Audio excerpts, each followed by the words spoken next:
Chapter 26, From the Red Sea to Sinai. This chapter is based on Exodus 15 verses 22 to 27 and chapters 16 to 18. From the Red Sea, the hosts of Israel again set forth on their journey under the guidance of the pillar of cloud. The scene around them was most dreary, bare, desolate-looking mountains, barren plains, and the sea stretching far away, its shores strewn with the bodies of their enemies. Yet they were full of joy in the consciousness of freedom, and every thought of discontent was hushed. But for 3 days, as they journeyed, they could find no water. The supply which they had taken with them was exhausted. There was nothing to quench their burning thirst as they dragged wearily over the sun-burnt plains. Moses, who was familiar with this region, knew what the others did not, that at Marah, the nearest station where springs were to be found, the water was unfit for use. With intense anxiety he watched the guiding cloud. With a sinking heart he heard the glad shout. "Water! Water!" echoed along the line. Men and women and children in joyous haste crowded to the fountain, when lo, a cry of anguish burst forth from the host. The water was bitter. In their horror and despair they reproached Moses for having led them in such a way, not remembering that the divine presence in that mysterious cloud had been leading him as well as them.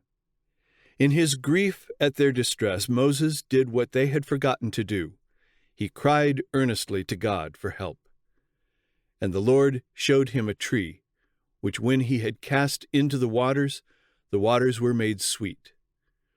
Here the promise was given to Israel through Moses, "If thou wilt diligently hearken to the voice of the Lord thy God, and wilt do that which is right in his sight, and wilt give ear to his commandments, and keep all his statutes, I will put none of these diseases upon thee which I have brought upon the Egyptians, for I am the Lord that healeth thee." From Marah the people journeyed to Elim, where they found 12 wells of water and 70 palm trees. Here they remained several days before entering the wilderness of Sin. When they had been a month absent from Egypt, they made their first encampment in the wilderness. Their store of provisions had now begun to fail. There was scanty herbage in the wilderness, and their flocks were diminishing. How was food to be supplied for these vast multitudes? Doubts filled their hearts, and again they murmured. Even the rulers and elders of the people joined in complaining against the leaders of God's appointment. "Would to God we had died by the hand of the Lord in the land of Egypt, when we sat by the flesh pots, and when we did eat bread to the full. For ye have brought us forth into this wilderness, to kill this whole assembly with hunger." They had not as yet suffered from hunger. Their present wants were supplied, but they feared for the future. They could not understand how these vast multitudes were to subsist in their travels through the wilderness, and in imagination they saw their children famishing. The Lord permitted difficulties to surround them, and their supply of food to be cut short, that their hearts might turn to him who had hitherto been their deliverer. If in their want they would call upon him, he would still grant them manifest tokens of his love and care. He had promised that if they would obey his commandments, no disease should come upon them, and it was sinful unbelief on their part to anticipate that they or their children might die of hunger. God had promised to be their God, to take them to himself as a people, and to lead them to a large and good land. But they were ready to faint at every obstacle encountered in the way to the land. In a marvelous manner he had brought them out from their bondage in Egypt, that he might elevate and ennoble them and make them a praise in the earth.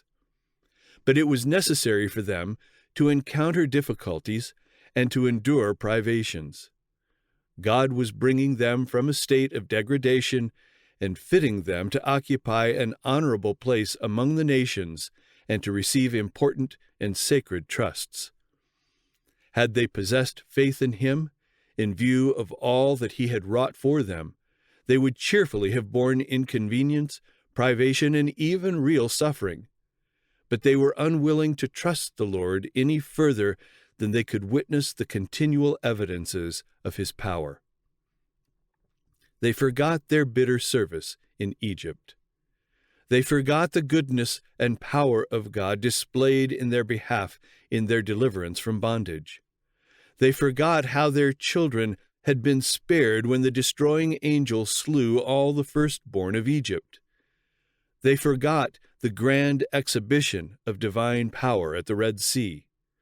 They forgot that while they had crossed safely in the path that had been opened for them, the armies of their enemies, attempting to follow them, had been overwhelmed by the waters of the sea. They saw and felt only their present inconveniences and trials, and instead of saying, "God has done great things for us, whereas we were slaves, he is making of us a great nation," they talked of the hardness of the way, and wondered when their weary pilgrimage would end. The history of the wilderness life of Israel was chronicled for the benefit of the Israel of God to the close of time. The record of God's dealings with the wanderers of the desert in all their marchings to and fro, in their exposure to hunger, thirst, in weariness, and in the striking manifestations of his power for their relief, is fraught with warning and instruction for his people in all ages. The varied experience of the Hebrews was a school of preparation for their promised home in Canaan.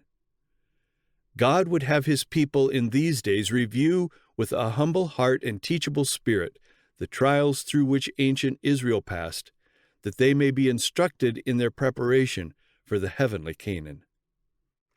Many look back to the Israelites and marvel at their unbelief and murmuring, feeling that they themselves would not have been so ungrateful. But when their faith is tested, even by little trials, they manifest no more faith or patience than did ancient Israel. When brought into strait places, they murmur at the process by which God has chosen to purify them. Though their present needs are supplied, many are unwilling to trust God for the future, and they are in constant anxiety lest poverty shall come upon them, and their children shall be left to suffer. Some are always anticipating evil or magnifying the difficulties that really exist, so that their eyes are blinded to the many blessings which demand their gratitude. The obstacles they encounter, instead of leading them to seek help from God, the only source of strength, separate them from him because they awaken unrest and repining. Do we well to be thus unbelieving? Why should we be ungrateful and distrustful? Jesus is our friend. All heaven is interested in our welfare, and our anxiety and fear grieve the Holy Spirit of God. We should not indulge in a solicitude that only frets and wears us, but does not help us to bear trials. No place should be given to that distrust of God which leads us to make a preparation against future want the chief pursuit of life, as though our happiness consisted in these earthly things. It is not the will of God that his people should be weighed down with care. But our Lord does not tell us that there are no dangers in our path. He does not propose to take his people out of the world of sin and evil, but he points us to a never-failing refuge. He invites the weary and care-laden, "Come unto me, all ye that labor and are heavy laden, and I will give you rest." Lay off the yoke of anxiety and worldly care that you have placed on your own neck, and take my yoke upon you, and learn of me. For I am meek and lowly in heart, and ye shall find rest unto your souls. Matthew 11, verses 28 and 29. We may find rest and peace in God, casting all our care upon him, for he careth for us. See 1 Peter 5, verse 7. Says the Apostle Paul, Take heed, brethren, lest there be in any of you an evil heart of unbelief in departing from the living God. Hebrews 3, verse 12. In view of all that God has wrought for us, our faith should be strong, active, and enduring. Instead of murmuring and complaining, the language of our hearts should be, Bless the Lord, O my soul, and all that is within me bless his holy name. Bless the Lord, O my soul, and forget not all his benefits. Psalm 103, verses 1 and 2. God was not unmindful of the wants of Israel. He said to their leader, I will rain bread from heaven for you.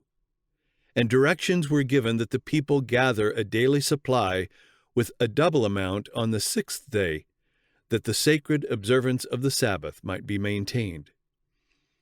Moses assured the congregation that their wants were to be supplied.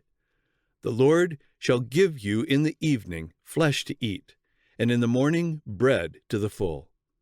And he added, What are we? Your murmurings are not against us, but against the Lord. He further bade Aaron say to them, Come near before the Lord, for he hath heard your murmurings. While Aaron was speaking, they looked toward the wilderness, and behold, the glory of the Lord appeared in the cloud. A splendor such as they had never witnessed symbolized the divine presence. Through manifestations addressed to their senses, they were to obtain a knowledge of God. They must be taught that the Most High, and not merely the man Moses, was their leader, that they might fear his name and obey his voice. At nightfall, the camp was surrounded by vast flocks of quails, enough to supply the entire company. In the morning there lay upon the surface of the ground a small round thing, as small as the hoarfrost. It was like coriander seed, white. The people called it manna. Moses said, This is the bread which the Lord hath given you to eat. The people gathered the manna and found that there was an abundant supply for all. They ground it in mills or beat it in a mortar and baked it in pans and made cakes of it. Numbers 11, verse 8. And the taste of it was like wafers made with honey. They were directed to gather daily an omer for every person, and they were not to leave of it until the morning. Some attempted to keep a supply until the next day, but it was then found to be unfit for food. The provision for the day must be gathered in the morning, for all that remained upon the ground was melted by the sun. In the gathering of the manna it was found that some obtained more and some less than the stipulated amount. But when they did meet it with an omer, he that gathered much had nothing over, and he that gathered little had no lack. An explanation of this scripture, as well as a practical lesson from it, is given by the Apostle Paul in his second epistle to the Corinthians. He says, I mean not that other men be eased, and ye burdened, but by an equality, that now at this time your abundance may be a supply for their want, that their abundance also may be a supply for your want, that there may be equality. As it is written, He that hath gathered much had nothing over, and he that had gathered little had no lack. 2 Corinthians 8, verses 13 to 15. On the 6th day, the people gathered 2 omers for every person. The rulers hastened to acquaint Moses with what had been done. His answer was, This is that which the Lord hath said, Tomorrow is the rest of the holy Sabbath unto the Lord. Bake that which ye will bake today, and seethe that ye will seethe. And that which remaineth over, lay up for you to be kept until the morning. They did so, and found that it remained unchanged. And Moses said, Eat that today, for today is a Sabbath unto the Lord. Today ye shall not find it in the field. 6 days ye shall gather it, but on the 7th day, which is the Sabbath, in it there shall be none. God requires that his holy day be as sacredly observed now as in the time of Israel. The command given to the Hebrews should be regarded by all Christians as an injunction from Jehovah to them. The day before the Sabbath should be made a day of preparation, that everything may be in readiness for its sacred hours. In no case should our own business be allowed to encroach upon holy time. God has directed that the sick and suffering be cared for. The labor required to make them comfortable is a work of mercy and no violation of the Sabbath. But all unnecessary work should be avoided. Many carelessly put off till the beginning of the Sabbath little things that might have been done on the day of preparation. This should not be. Work that is neglected until the beginning of the Sabbath should remain undone until it is past. This course might help the memory of these thoughtless ones and make them careful to do their own work on the 6 working days. Every week during their long sojourn in the wilderness, the Israelites witnessed a 3-fold miracle designed to impress their minds with the sacredness of the Sabbath. A double quantity of manna fell on the 6th day, none on the 7th, and the portion needed for the Sabbath was preserved sweet and pure, when if any were kept over at any other time, it became unfit for use. In the circumstances connected with the giving of the manna, we have conclusive evidence that the Sabbath was not instituted, as many claim, when the law was given at Sinai. Before the Israelites came to Sinai, they understood the Sabbath to be obligatory upon them. In being obliged to gather every Friday a double portion of manna in preparation for the Sabbath, when none would fall, the sacred nature of the day of rest was continually impressed upon them. And when some of the people went out on the Sabbath to gather manna, the Lord asked, "How long refuse ye to keep my commandments and my laws?" The children of Israel did eat manna 40 years until they came to a land inhabited. They did eat manna until they came unto the borders of the land of Canaan. For 40 years they were daily reminded by this miraculous provision of God's unfailing care and tender love. In the words of the psalmist, God gave them of the corn of heaven. Man did eat angels' food. That is, food provided for them by the angels. Sustained by the corn of heaven, they were daily taught that, having God's promise, they were as secure from want as if surrounded by fields of waving grain on the fertile plains of Canaan. The manna, falling from heaven for the sustenance of Israel, was a type of him who came from God to give life to the world. Said Jesus, "I am that bread of life. Your fathers did eat manna in the wilderness and are dead. This is the bread which cometh down from heaven. If any man eat of this bread, he shall live forever. And the bread that I will give is my flesh, which I will give for the life of the world." John 6, verses 48 to 51. And among the promises of blessing to God's people in the future life, it is written, "To him that overcometh will I give to eat of the hidden manna." Revelation 2, verse 17. After leaving the wilderness of sin, the Israelites encamped in Rephidim. Here there was no water, and again they distrusted the providence of God. In their blindness and presumption, the people came to Moses with the demand, "Give us water that we may drink." But his patience failed not. "Why chide ye with me?" he said. "Wherefore do ye tempt the Lord?"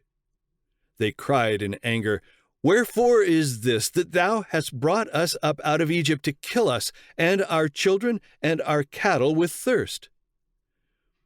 When they had been so abundantly supplied with food, they remembered with shame their unbelief and murmurings, and promised to trust the Lord in the future. But they soon forgot their promise and failed at the first trial of their faith. The pillar of cloud that was leading them seemed to veil a fearful mystery. And Moses? Who was he, they questioned, and what could be his object in bringing them from Egypt?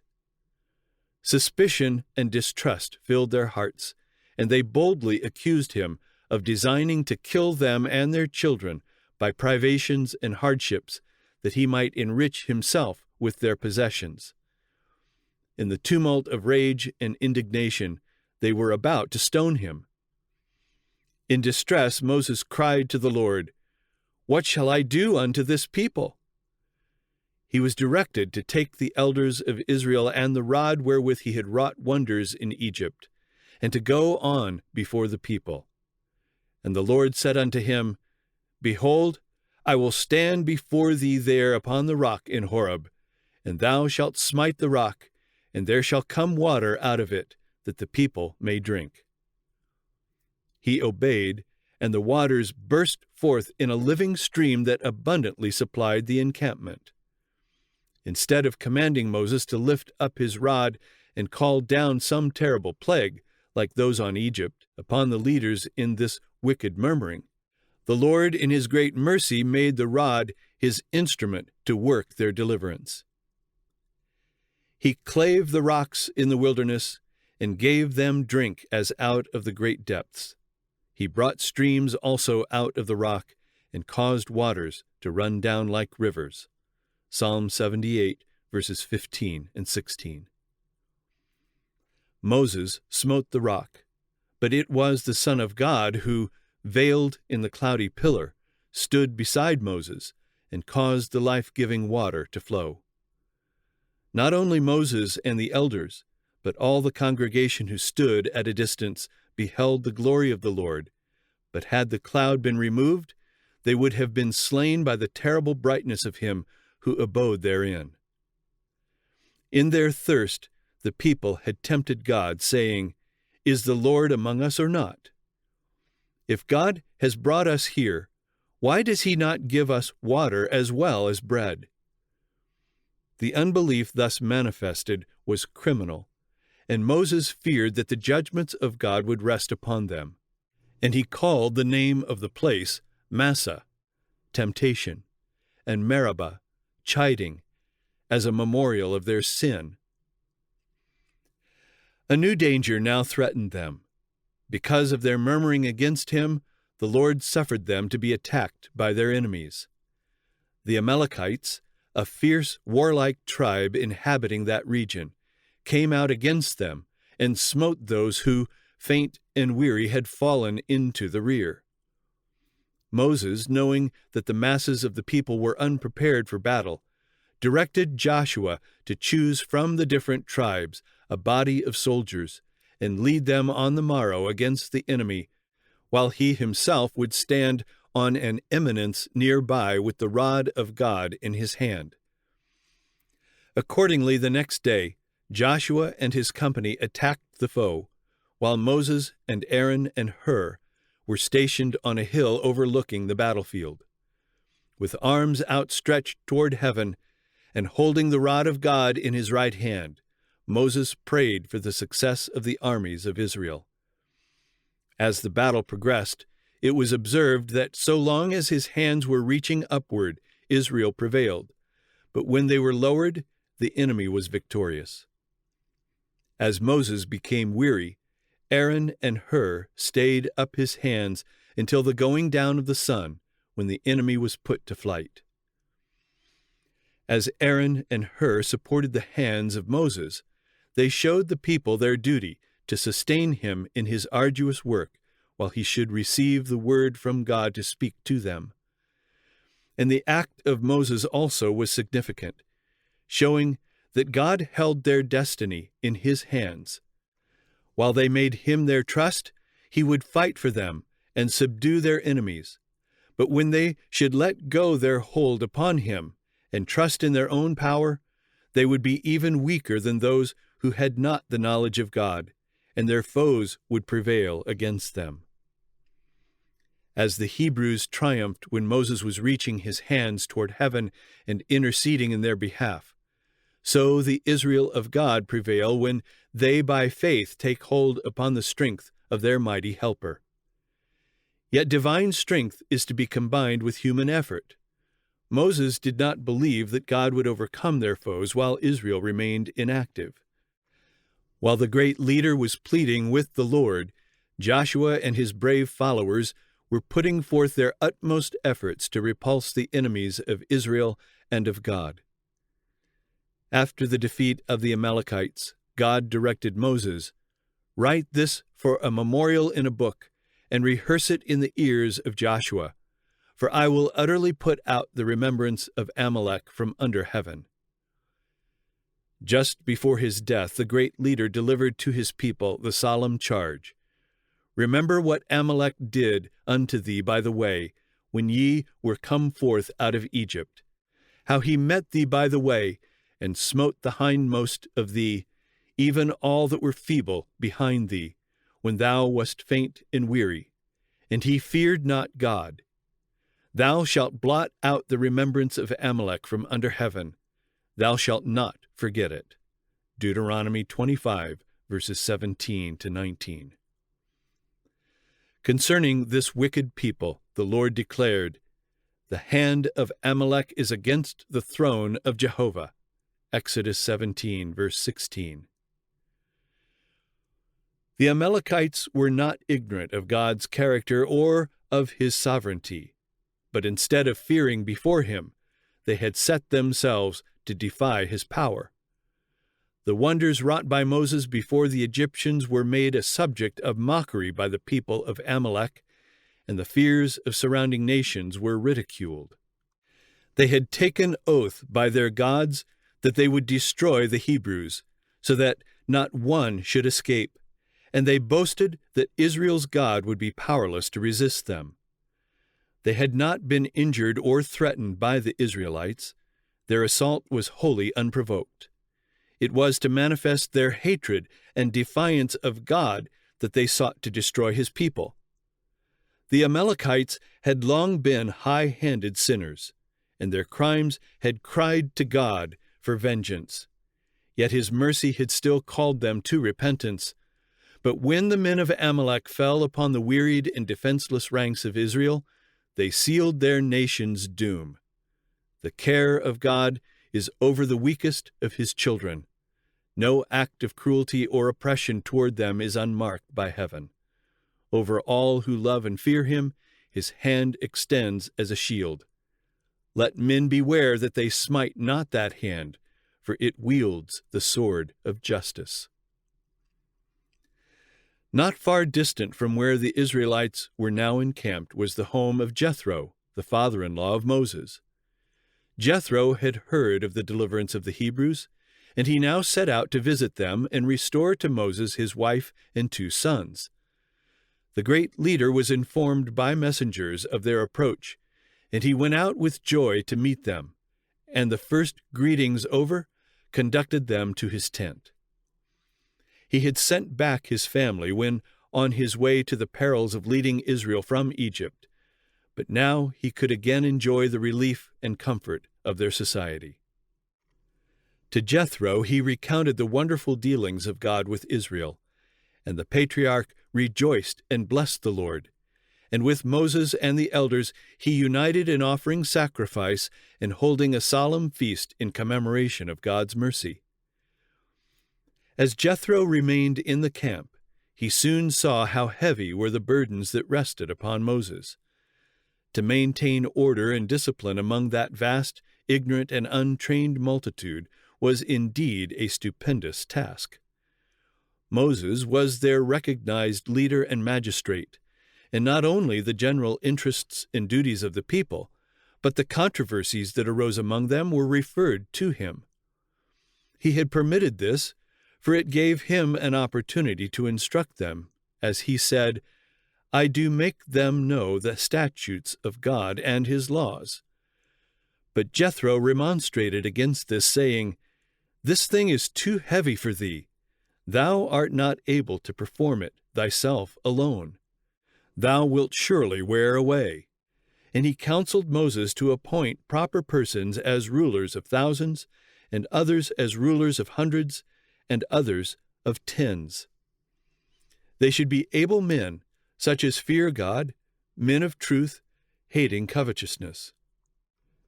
These were to judge in all matters of minor consequence, while the most difficult and important cases should still be brought before Moses, who was to be to the people, said Jethro, to Godward, that thou mayest bring the causes unto God, and thou shalt teach them ordinances and laws, and shalt show them the way wherein they must walk, and the work that they must do. This counsel was accepted, and it not only brought relief to Moses, but resulted in establishing more perfect order among the people. The Lord had greatly honored Moses, and had wrought wonders by his hand, but the fact that he had been chosen to instruct others did not lead him to conclude that he himself needed no instruction. The chosen leader of Israel listened gladly to the suggestions of the godly priest of Midian, and adopted his plan as a wise arrangement. From Rephidim the people continued their journey, following the movement of the cloudy pillar. Their route had led across barren plains, over steep ascents, and through rocky defiles. Often as they had traversed the sandy wastes, they had seen before them rugged mountains, like huge bulwarks, piled up directly across their course, and seeming to forbid all further progress. But as they approached, openings here and there appeared in the mountain wall, and beyond, another plain opened to view. Through one of the deep, gravelly passes they were now led. It was a grand and impressive scene. Between the rocky cliffs, rising hundreds of feet on either side, flowed in a living tide, far as the eye could reach, the hosts of Israel with their flocks and herds. And now before them in solemn majesty Mount Sinai lifted its massive front. The cloudy pillar rested upon its summit, and the people spread their tents upon the plain beneath. Here was to be their home for nearly a year. At night the pillar of fire assured them of the divine protection, and while they were locked in slumber, the bread of heaven fell gently upon the encampment. The dawn gilded the dark ridges of the mountains, and the sun's golden rays pierced the deep gorges, seeming to these weary travelers like beams of mercy from the throne of God. On every hand, vast, rugged heights seemed, in their solitary grandeur, to speak of eternal endurance and majesty. Here the mind was impressed with solemnity and awe. Man was made to feel his ignorance and weakness in the presence of him who weighed the mountains in scales and the hills in a balance. Isaiah 40, verse 12. Here, Israel was to receive the most wonderful revelation ever made by God to men. Here the Lord had gathered his people, that he might impress upon them the sacredness of his requirements by declaring with his own voice his holy law. Great and radical changes were to be wrought in them, for the degrading influences of servitude and a long-continued association with idolatry had left their mark upon habits and character. God was working to lift them to a higher moral level by giving them a knowledge of himself.